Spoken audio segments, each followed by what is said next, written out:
Dear student, কেমন আছো? I hope প্রত্যেকে ভীষণ ভালো আছো। স্ক্রিনের ওপর একটা কোশ্চেন দেখা যাচ্ছে। এই কোশ্চেনটা কি বলেছে সেটা আগে মন দিয়ে পড়বো। ওকে, বলেছে দেখো, 30 বছরে কিছু টাকা তার 3 গুণ হলে সুদের হার হবে।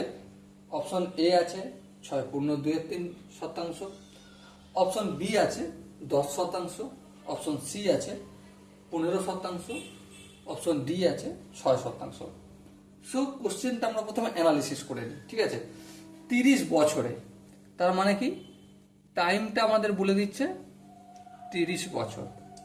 কিছু টাকা, কিছু টাকা বলতে প্রিন্সিপালটা আমি এক্স ধরছি, তার 3 গুণ হলো। 3 গুণ মানে সুদ আর মূল, আসল, এই দুটো 3 গুণ হচ্ছে কার? আসলের। আসল বলতে কত? এক্স। তাহলে কত হবে? এটা 3x হবে।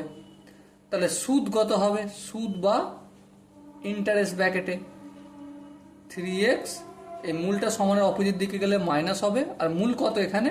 এক্স, এই এক্স লিখলাম। তাহলে 3x থেকে এক্স বিয়োগ করলে 2x হবে। আলটিমেট আমাকে বের করতে কি হবে? আর ইকুয়াল টু কত। ওকে, চলো সিম্পল ইন্টারেস্টটা আমরা যে ফর্মুলাটা জানি সেটাই লিখে নিই। I equal to P R T by 100। আয়ের জায়গায় তার ভ্যালুটা লিখবো। কত ভ্যালুটা? 2x। তাহলে এই 2x লিখলাম।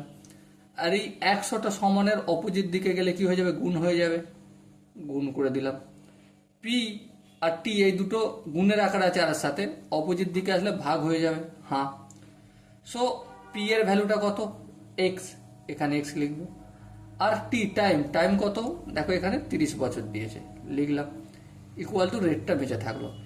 এই এক্স ক্যান্সেল আউট হলো। হ্যাঁ, এই শূন্য ক্যান্সেল আউট হলো। হ্যাঁ, 2কে 10 দিয়ে গুণ করলে 20, আর নিচে 3। 20/3 মানে 6.1-2। সো বার্ষিক শতকরা সুদের হার এখানে কত পেলাম আমরা? 6.1-2। ওকে, সো ডিয়ার স্টুডেন্ট, সরি 6.1-2 কেন, এটা 2-3 হবে তো। ওকে, আই হোপ প্রত্যেকে প্রতিটা স্টেপ বুঝতে পেরেছো। যদি কোনো জায়গায় ডাউট থাকে কমেন্টে জানাও। ওকে, সো দেখা হচ্ছে নেক্সট সেশনে। ততক্ষণ পর্যন্ত ভালো থেকো, সুস্থ থেকো এবং জয় হিন্দ।